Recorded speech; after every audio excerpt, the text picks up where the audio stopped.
well, it is a Thursday night and it is quite a summery night. We've had a lot of hot weather and I've been a little bit under the weather and focusing very much on getting fit and healthy for summer as well. So I thought, hey, I want to share with you tonight something that I would throw together on an average night on my own if I'm trying to be good and healthy, because let's face it, it is spring down here and down under. It's been spring carnival season. We're going into Christmas. It's the happy season. We need to make the most of the nights where we can be good. And look, I don't like to use the D word, but hey, we all need to be conscious of what we're eating. And, you know, certainly I need to lose just a few more kilos. So what I wanted to share with you is one of my favorite spring evenings. Really quick, easy and simple. You'll look at this and go, this is what you eat for lunch. And yes, certainly it is what you eat for lunch, but you know what? You can also have for lunch what you have for dinner. It's about what you've eaten for the rest of the day. So, look, I've had a fairly large lunch today, so I'm just going for something light. Wanted to share it with you guys. I like to kick it off with a bit of the crusket layer. I'm a fan of carbohydrates, and I'm not scared to talk about carbohydrates. I'm not scared to like carbohydrates. I'm also not scared to eat them at night. If you know your body type and you know what type of carbohydrates you're eating and you're balancing it with your input and your output. Just remember, and I guess this is for those of you who don't know, I do have a health background.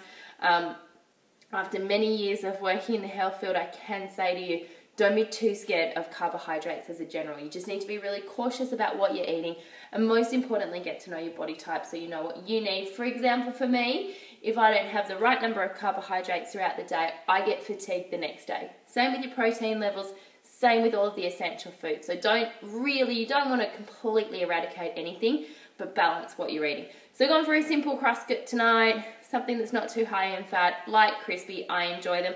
I've also chosen to go for a light cream cheese spread on this. You can get really delicious low-fat spreads these days, guys. Use them, cottage cheese, Philly, anything like that.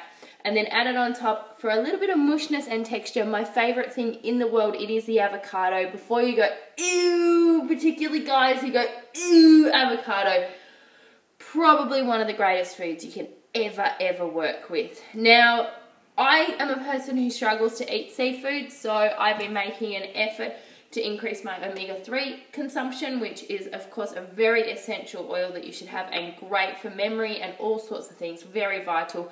I do struggle, so I do tend to go for my tin tuna because I'm not great at eating fish, particularly if you're on your own. Before you turn up your nose, it can be quite tasty, particularly with the available marinated flavors these days. I highly recommend it, so there you go. So I just put a little bit of tuna on top of my crusket here. It's very hard for you guys to see because I don't have the best camera angles. I then like to lay it up with a little bit of tomato there.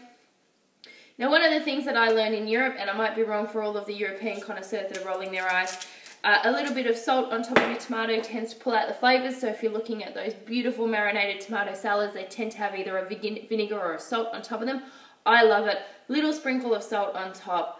A little bit of red onion. I am a massive fan of red onion. To me, it is just divine. It brings out all the yumminess, but probably not the best thing to have if you're like having a first date, because things could get a bit awkward, that and the old garlic. And then I am a big fan also of my mixed lettuce leaves. So I'd put those on there like that. A delicious, tasty, healthy snack. I'd have something like 3 or 4 of these for dinner, 5 if I'm really hungry. You'd be surprised. Wash down with a piece of fruit. This can be a complete dinner for you and you really don't need anything else. But you probably do want to wash it down with plenty of this.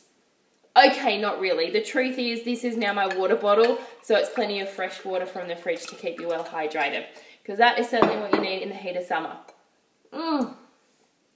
That's weird tasting my way. It's a pleasure doing healthy eating with you guys. Speak to you later.